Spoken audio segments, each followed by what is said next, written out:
Hello again, it's Noob, and today I'm really excited to be able to show off my army of monkeys.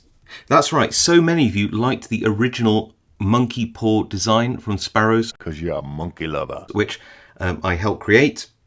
I designed the original Monkey Paw, made the original myself. So many of you requested more of them in more thicknesses and more heights that Sparrows finally answered your prayers.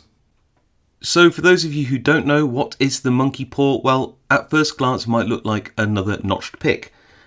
Let me show you a couple of more traditional style notched pick designs. And you can see two here. One is extremely wide and very, very pronounced. Now, there's nothing wrong with this design. Actually, it can be very, very helpful, especially in setting pins that need to be rotated. Then you have a, well, let's just say a profile which is very common in many Chinese sets. And you'll see that we have a central notch again, but it's a bit thinner, but it's very, very, very low cut. It's not very deep cut at all. In fact, it's so lightly cut that it barely registers. So let's now look at the Monkey Paw, and you'll see it's not actually a notch as it is a flat ledge. So it's more like a ledge like this, almost at a right angle. It looks different because it obviously goes through a tumbling process, but that is a ledge with a nose. Why do this? Why do people like this profile? Why do they like it so much? They've been asking Sparrows to make more of them. Well, the reason I made this notched pick, if you want to call it that, I prefer to call it a ledged pick, but you know, let's call it a notched pick, is because it's very, very intuitive. As you draw this pick through the lock, the pins will rise up the angle at the front face of the hook here, and the pins will rest on that ledge, stopped by the nose or tip of the pick. Let me just show you. Hopefully you can see here. As I draw this through, you'll see it goes up and stops. It almost locks in, and again stops and locks. As you go through, it just naturally locks onto the pin tips. Why is that good? Well, a couple of reasons. For new pickers, it can really help you to understand when you're actually on top of a pin, so you're not somewhere sort of in between like this and trying to pick like that. It really does help you just to get a positive feedback onto these pins. Also very useful as an experienced picker when you have a lock with a very strange keyway with some very strange feedback. Maybe it's a very tight keyway and you're robbed of some of that feedback, and these picks are very, very good at just trying to have a more positive position on the pins, a bit more confidence as you go through. So it really is a ledged pick, not a notch pick per se. So it rises up and then it locks into that pin, rises up, locks in, rises up, locks in. And because of the rounded tip on this side, it's able to push through the lock quite easily when you're going through both ways. So it isn't just about pulling back. It doesn't necessarily hang up on your pins as you push forwards either. So it's one of those pick designs which is very, very simple. It's just a ledge on a pick tip, but it really does give you very good feedback in terms of, am I actually square in the middle of one of those pins? And that can be super, super important, like I said, in trickier locks, or even as a beginner when you're just trying to get good positive pin placement when you're trying to pick a lock for the first time. Your more traditional style ones, they can work the same. So this is very wide tipped, but you'll find that the pick tip tends to have quite a wide range of movement and can be hard to sort of drag through the lock because of the sharp edges. It's still good, but it's very, very wide. If you've got a lock with pin placements which are a bit closer together, that can be a problem. And then the more typical sort of Chinese ones you see here, this is so I know, not deeply cut.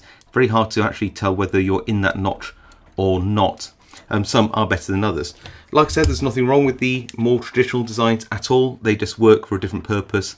I still use these, they're very useful. But the Monkey Paw really is just a slightly different concept, a very fine adjustment, and it, like I said, it gives you a ledge and a nose, and that does make all the difference. You do still have the option in Sparrows to get yourself the traditional ones. These are all the same height and profile. You just got the sort of one with the logo on here, the Monkey Paw logo, based on the famous Curse of the Monkey Paw story. And this backdrop is actually a t-shirt they brought out at the same time, which is kind of cool. You got the naked handleless one, and you got the I don't know what this is, some kind of like thermo rubber plastic thing handle on. I find these quite comfortable, and you get that traditional one too. Before I continue, I do want to say that everything you see here was sent to me to keep by Sparrows for the purposes of this review. All thoughts are my own, but it's hard for me to be very objective about this, purely because I did help in the design of everything you see here, apart from obviously the t-shirt and the logo, but all the pics. I went back and forth with Sparrows a number of times to get the heights just right, all the profiles just right, and for all these different heights and thicknesses. So if you've got your traditional 0.25 0.025 an inch, 25 thousandths of an inch picks, they're selling an expansion set where you get 3 different heights. In fact, I'll get the traditional one, the original one, put that here, and you'll see, there you go, in 25 thousandths of an inch in their high yield stainless steel, you've got these 4 different heights here. So if I get all the 4 heights together for you, you'll see that they are incrementally just taller, same thickness. Say you like your 25 thousandths of an inch picks, that really works out for you. That's brilliant. So you've got that option as an expansion pack. You get the original, you get a set of 3 as an expansion pack. You can also get them in 20 thousandths, and these I've been waiting for myself for quite some time. Why?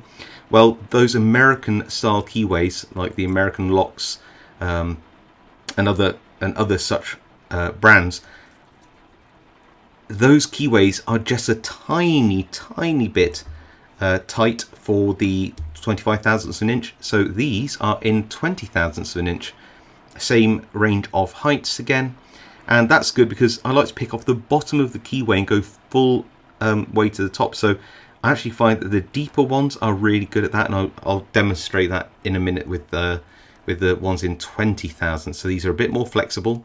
So flexible means that you get a little less feedback, but in those tighter keyways, if you want to go up through the center of a non-paracentric keyway, then these might be what you like.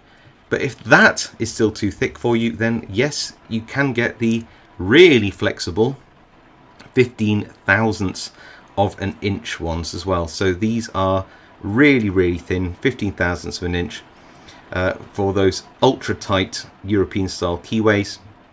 So if that is what you're looking for, then you've got those too. So I won't linger around too long. I will just do a couple of demonstrations to show you what I mean and how they work and how they can be really useful in different heights, and then we'll come to some conclusions. So let's start out with the original 25 thousandths of an inch, a sort of short to medium hook profile, good feedback, works in a nice variety of keyways, and you can just go back through the lock and you're just putting really good positive pin placement in as you go, and it just feels really good. If you have one of these American style keyways, the 25 thousandths of an inch actually does tend to rub a little bit on the sides of the keyway. It's just about right for picking in there, but it's also some of these ones, I don't know, you just get a bit of that feedback robbed because you are rubbing against the warding as you go. So what do we do about that? Well, I've got a 20 thousandths of an inch pick here, which is nice and thin, and it doesn't rub at all against the inside of these locks. This one is the 3rd height, if you like. So picking from the bottom of the keyway, we're just going to pull back, find anything which feels like it's binding, get completely centered on the pin, give it a press, and you'll just hear that lovely feedback as those pins click, because you know you're centered on the pins, and you can just have the confidence you're pushing up on the pins, not the warding. At 20 thousandths, we're not being robbed of any feedback from the actual warding inside the keyway itself, which is really nice. Sunfield on pin 5 at the back there. Lots of nice serrations on that. You can really like hear those serrations when they're picked. Go back through.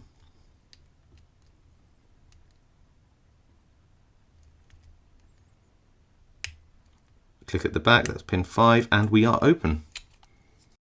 And because we can, we'll go even deeper with the deepest of the hooks in 20 thousandths in this lock, which is another one of my favourite ones to pick, just because it's got some of the sort of best feedback, loads of spools, just a really, really good fun lock to pick. And yeah, and again, it's at 20 thousandths, you're not being robbed of the feedback. You can just go in, you can locate your pins, you can just push up, set anything which is giving you that counter rotation like that. Make sure we're centered on each pin in turn so that we're absolutely certain where we are. And we're open. The last profile to look at is the super short hook version of the Monkey Paw. This one is in 20 thousandths, which is perfect for a small, tight keyway like this little ABUS here. And again, we're just going to go through and find those binding pins, lift them up. Lots of character on this lock because there's so many spools and they do like to drop. So you end up having to pick the pins a few times, which I'll be honest with you, I kind of like because it gives the lock some character, a bit of difficulty as well. And we are open. So there you go. A veritable smorgasbord of Monkey Paw pick profiles for you to purchase should you wish to do so. If you are a fan of the Monkey Paw profile, you've got so many options here to choose from. You've got your expansion set, you've got your traditional ones, and then you've got your expansion set to give you a total of 4 different heights in 25 thousandths of an inch. You've got your 20 thousandths of an inch, you've got your 15 thousandths of an inch profiles. There really is something for everybody's taste if you are a Monkey Paw fan. There's of course a t-shirt as well. No, I don't get paid any commission, but I am of course very excited that these are out in the world because you know, when you put some effort into a design and people like it and they like it enough that they want more of it, then you know what, that's a good feeling.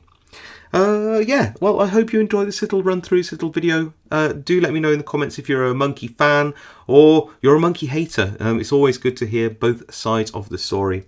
Do drop your comments below. I read them all, reply to as many as I can. If you like this video, give it a like. It really helps me out. If you want to see more content like this, then of course, hit that subscribe button. And of course, I'll see you all next time.